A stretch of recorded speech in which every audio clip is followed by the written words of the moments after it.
Hello everyone, today we're going to take a look at this rather nice Denon head tape deck which has got a fault, and I'm going to show you how to fix it. So if we power it on, you'll see everything comes up as it should.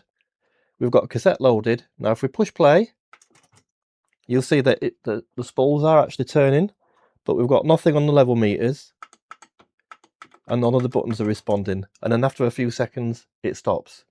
Now it's actually quite a common fault on these types of decks where you've got an assist motor inside which has got a belt on it and it just slips. So it's a nice easy fault to fix. It's just a case of replacing the bolt, but obviously we do need to take the machine apart to fix it. So let's sort it out.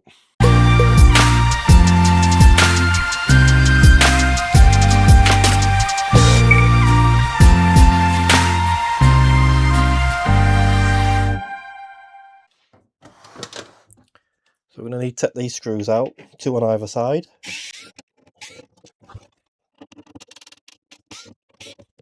So just pop the lid off.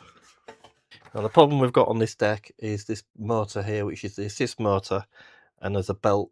And what happens when you push play is this motor spins to lift up the heads, and because the belt's worn, it slips, so it doesn't go fully into the play position, but the reels will still turn and it looks as if it's playing, but you don't get any audio. And after a few seconds the deck will stop. I'll just zoom in a little bit to show you this.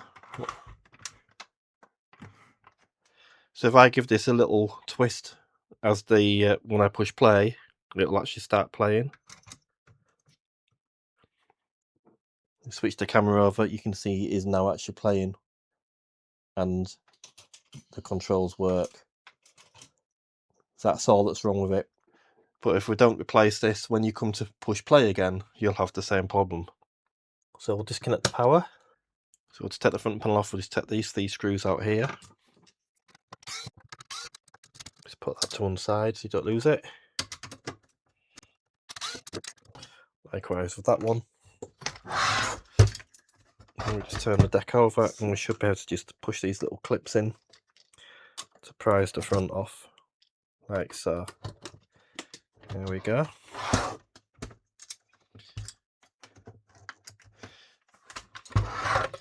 Best thing to do is just pop the tape cover off as well. And we should be able to slide the front case off now. And now we've got these screws here we need to take out that hold the plastic fascia in. And we have 2 on this side as well.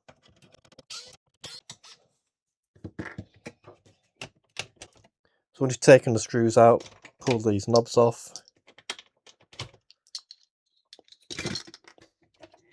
And you should find that you'll be able to wiggle it loose, like so.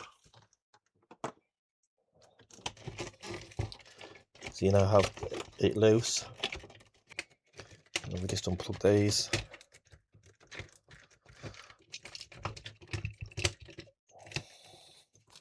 Tie these little tie wraps. Cut the little tie wraps, just so we can loosen everything.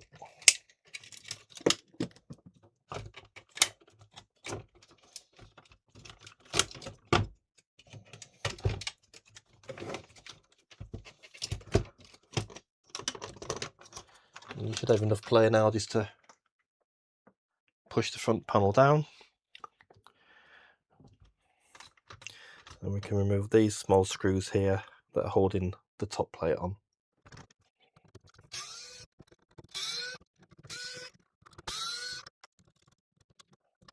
This one's a longer one here, it just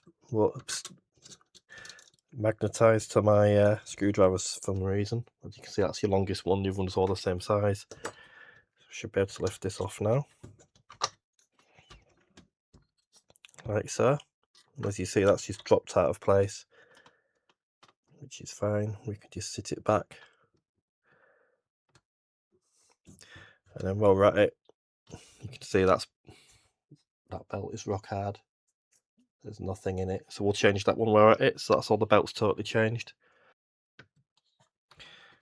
And we need to make sure we just hook it over here for the minute, because we've got to drop the motor in. But before we fasten it back, we need to just drop it off. So we need to pop that around the pulley on the motor. Easier said than done, because I'm relying on the monitor here rather than what I'm doing in hand. We'll loop that round there, and then loop it round the actual drive pulley there. Hold it in place, and then what we need to do is the notch that's on the drive pulley, we need to line up with this little hole here where my finger is, while sliding all the plate over and not letting go. So it should just clip into place like so, and hopefully you can see it's in place now. There we go. So that's now in place, lined up.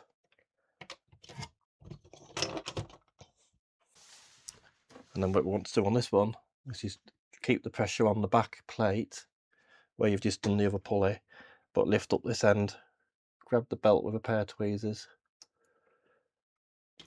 and then pop it around the motor pulley like that, and then push everything back down to lock it into place, and then put the screws back in.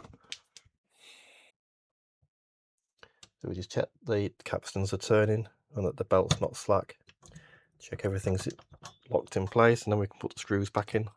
So while holding everything in place with one finger, the longest screw is the one that goes down here at the side of the real motor. Again, hold the plate in place while you tighten it up, and then get your other 3 screws that are all the same size. Get them started ready.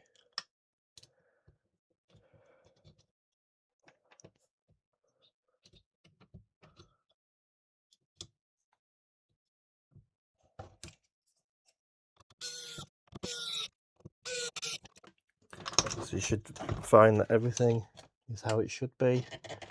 So just double check everything is moving as it should be. That's nice and tight.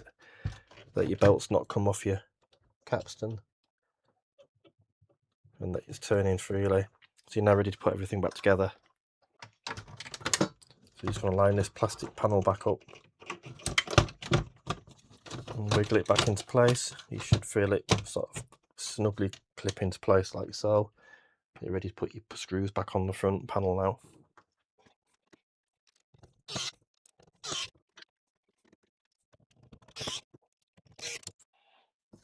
What I do with these aluminium panels when I've taken them off is I usually give them a good clean first and polish before they go back on. So once you've done that, it's just a case of clip it all back into place. You'll feel it clip along the bottom. Just want to put your earthing tabs back.